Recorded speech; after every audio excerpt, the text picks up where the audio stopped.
Hi there, and welcome to episode 6 of our weekly Game of Thrones YouTube show, The Last Night's Watch.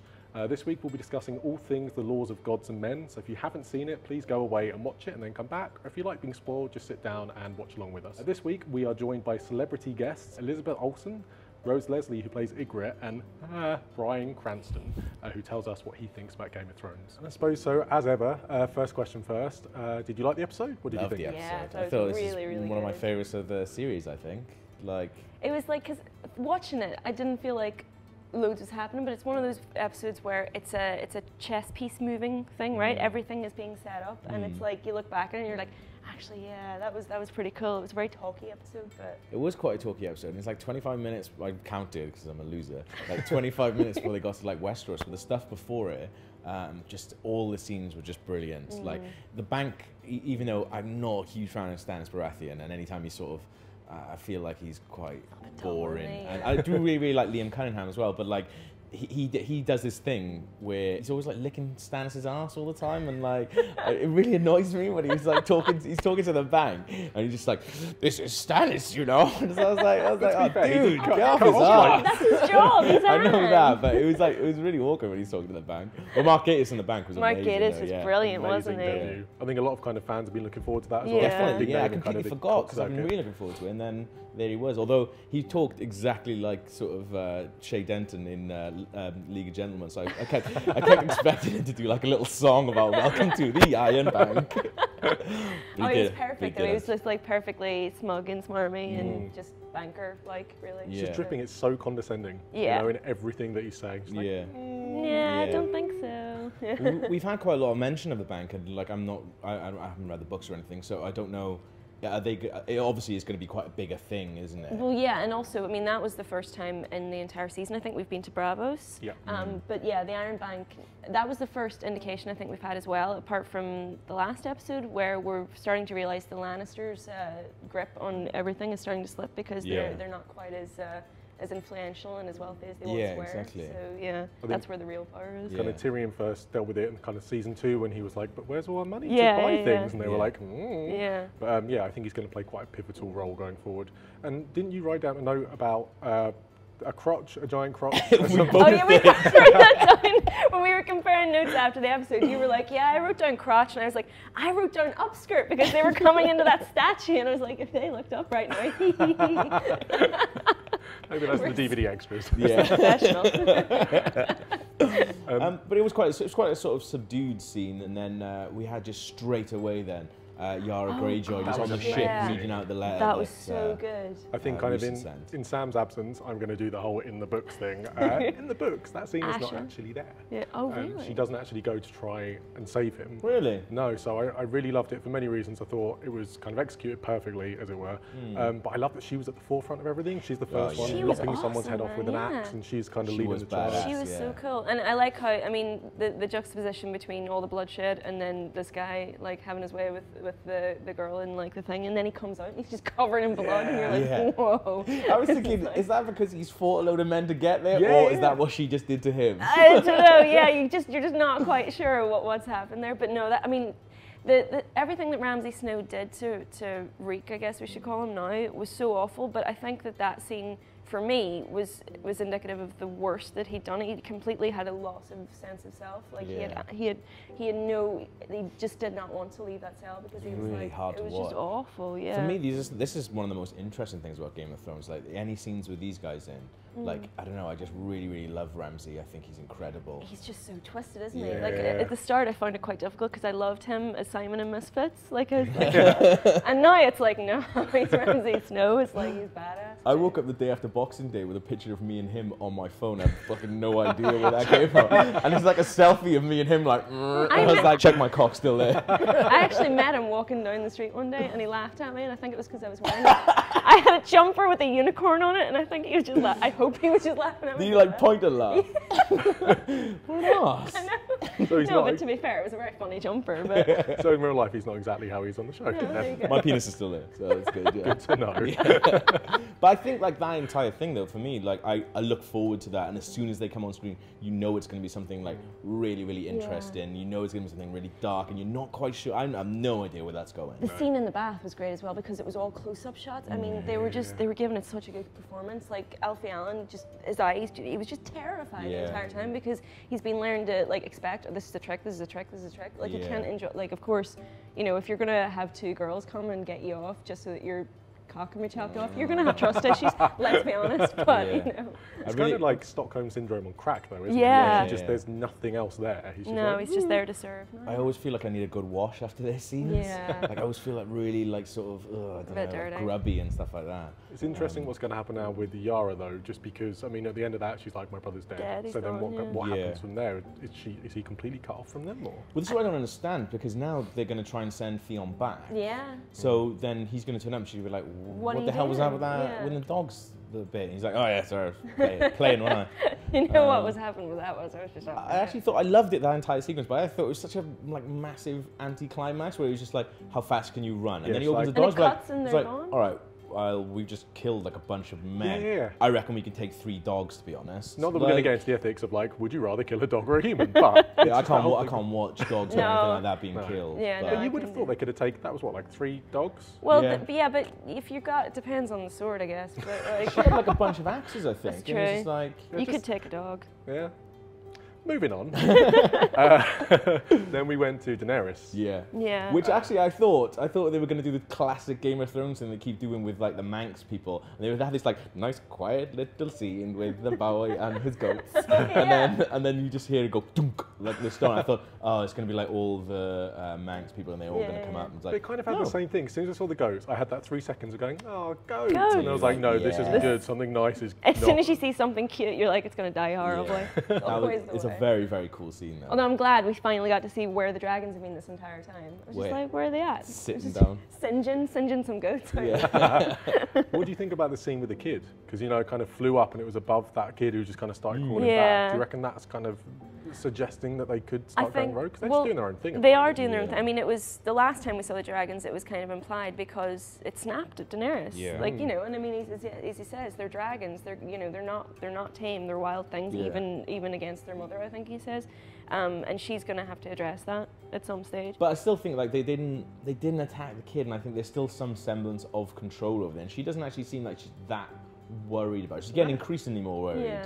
Like I found that entire bit where the farmer comes, I thought that was actually quite funny. And she was just like, oh God, there they go again. You little scamp. I think it's certainly foreshadowing, put it that way. I think it's going to get worse, but What did you think about the scene with the guy coming in talking about his dad? So that was, that was pretty, I mean, it was a great scene altogether because it's actually dealing with the, you know, Daenerys is going around sacking these cities, but this is actually, you know, the bit of sort of administration that she has to deal with. And she's all right at it, but she's obviously very uncomfortable in it.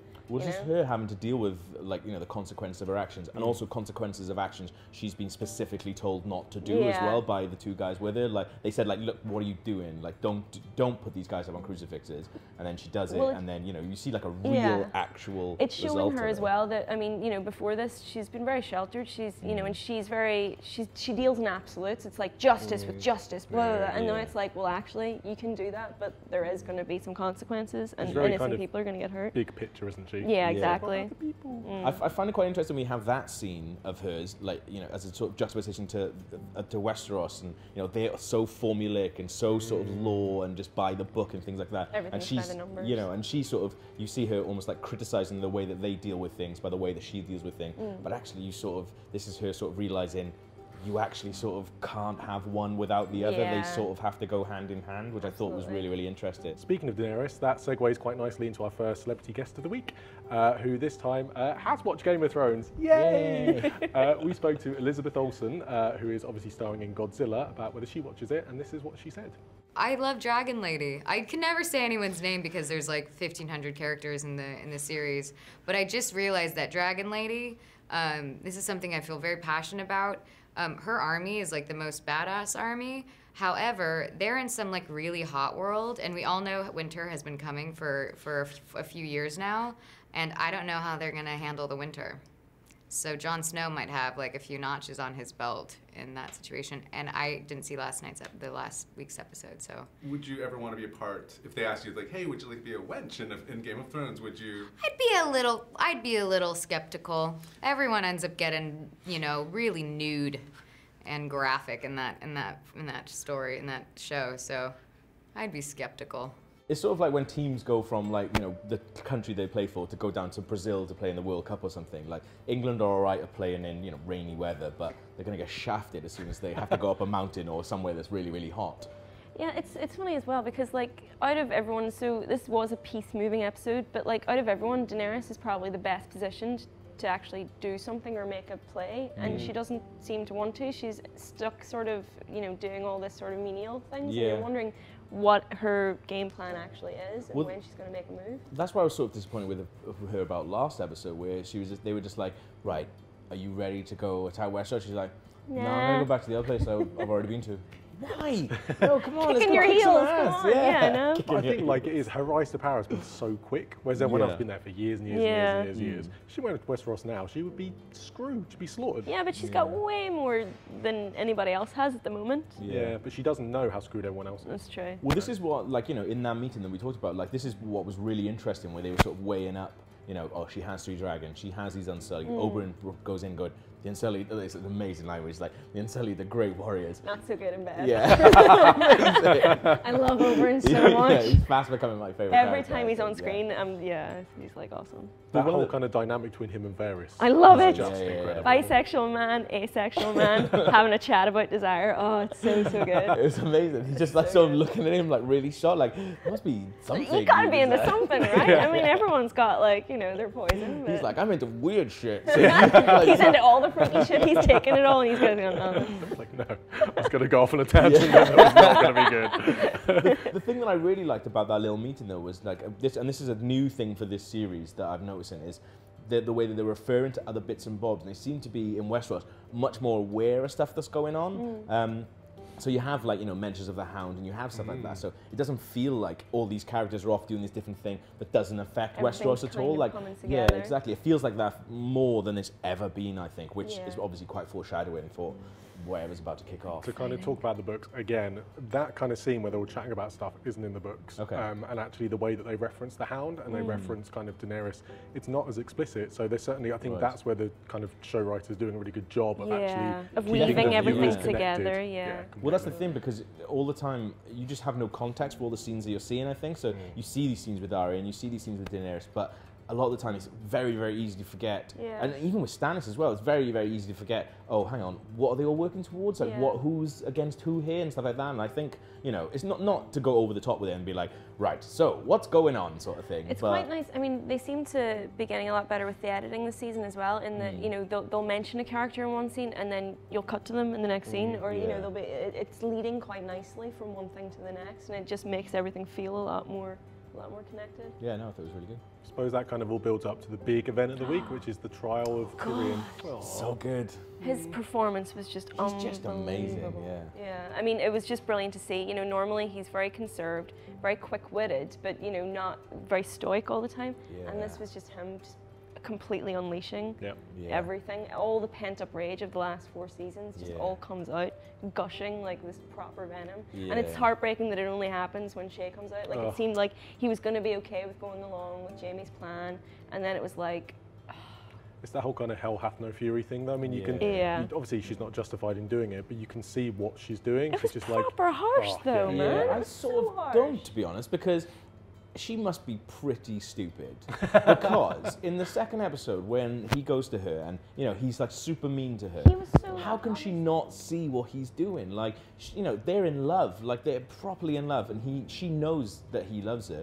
How can she just not see what he's done there? But it's not like normal relationship go down the pub on a Friday love, is it? It's kind of it's this weird heightened thing, and every time they have an interaction, even when she was like being a handmaiden and she saw him talking to Sansa, she like everyone knows he doesn't want to get with her, but she was still getting jealous and still getting a little bit. Because of course, but she's not very bright. But you're gonna get jealous because obviously their whole relationship dynamic is built on him holding the power. So obviously, if something else is going to threaten that, she's going to feel threatened and she's going to lash out. out, because what has she got, really, at the end of the day? And would you say that was the big kind of what the fuck moment of the week? Like when she Yeah. walked in and his face, he was just like, God, it was "What?" just like, yeah. I knew someone was going to come to the trial and someone was going to shock him. I never expected As soon it as to I be heard her. the footsteps, I was like, oh shit. As long as it wasn't Bronn. If it had been Bronn, I would have just got up and walked out of the room and be like, no, the bromance can't end. It's Oh like, yeah, that'd be actually no. I think I would have been more. yeah. More sad. I know, Let's it's do their that would romance, be yeah. terrible. But, Like before it all kicked off though, Tyrion had some just amazing lines. Like when Jaime first comes, he's like, "Oh, don't tell me, I've been pardoned."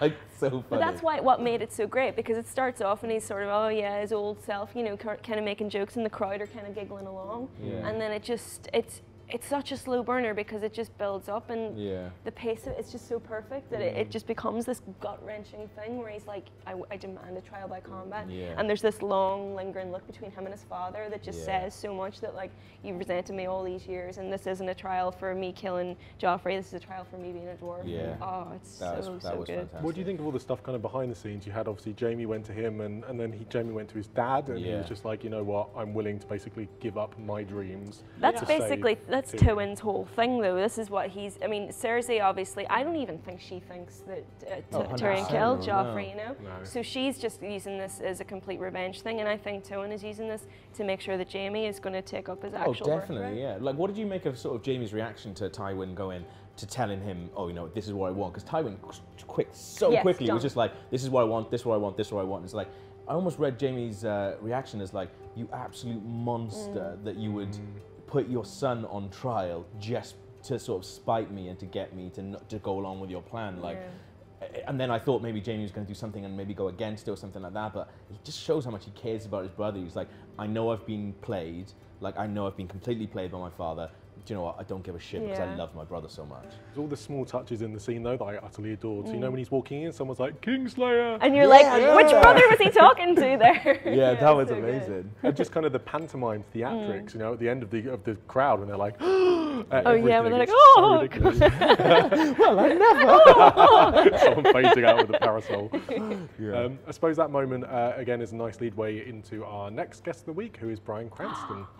Bryan Cranston! After everyone's been saying that they want a crossover between Breaking Bad and Game know. of Thrones. So this week we spoke to Bryan Cranston, who is also promoting Godzilla, and this is what he had to say about whether he watches Game of Thrones and what he thinks of the show. I don't think I've ever met one person who said, it's the Game of Thrones is... I'm looking at binge watching Game of Thrones like it's my most favorite dessert. You know, it's there, and it's always there, and it's teasing me. It's like, tonight, you're gonna be like, no, I don't have time right now, because I know that once I start it, I want to watch 8 episodes in a row. I'll miss every kind of appointment. I'll have bloodshot eyes, and I gotta watch more. It'll be like, you know, shooting heroin. So I'm saving Game of Thrones for that. So yeah, Bryan Cranston, everyone a fan? I love him so. A little bit, yeah. Who isn't? Like, Who seriously. doesn't love that man, right? Also this week, we spoke to Rose Leslie, who plays Ygritte in the show, and we asked her what show she would like Game of Thrones to cross over with, and surprise, it's Breaking Bad. I was mentioning beforehand about how much I love Breaking Bad, so I've completely become like enthralled with Breaking Bad recently. I was quite like I came to it late, and so I think it would have to be Walter White. Even though I don't know what Walter White would do, but I think I would want to keep Walter White with me, even though he does become. I don't want to spoil it for anyone who hasn't seen it, but he does become quite a nasty character. But I think I'd want to have Walter White north of the wall with me, and just so we can talk. I like him. I really, really liked him. I think Bryan Cranston did a phenomenal job in portraying him. So I think. So that's it, more or less, for this week. I suppose this week we want to know what you think specifically about a topic, which we will then reference next week and give you shout-outs. And so, Aoife, we were speaking earlier on, and you are fascinated by who is going to represent Tyrion in the trial by combat. Oh, who's it gonna be? Because it can't be Jaime. It can't be Jaime. Well, yeah, it could be Jaime, maybe. He wouldn't do it. Do you think Bronn would do it? Yeah, why not? But why? Bronn versus Jaime, because this is what I've been leading up to all series. But they've known each other and they can sort of... Oh, they know each other's. Yeah, because they've been training each other. Bronn v Jaime would be pretty good. So that is what we want your feedback on. So yeah, just feel free to leave comments in the YouTube comment section below. And as ever, please don't have any spoilers from the books. It annoys pretty much everyone, even if you've read the books. And yeah, just thank you for watching. Come back next week and feel free to comment in the section below. Bye. Bye.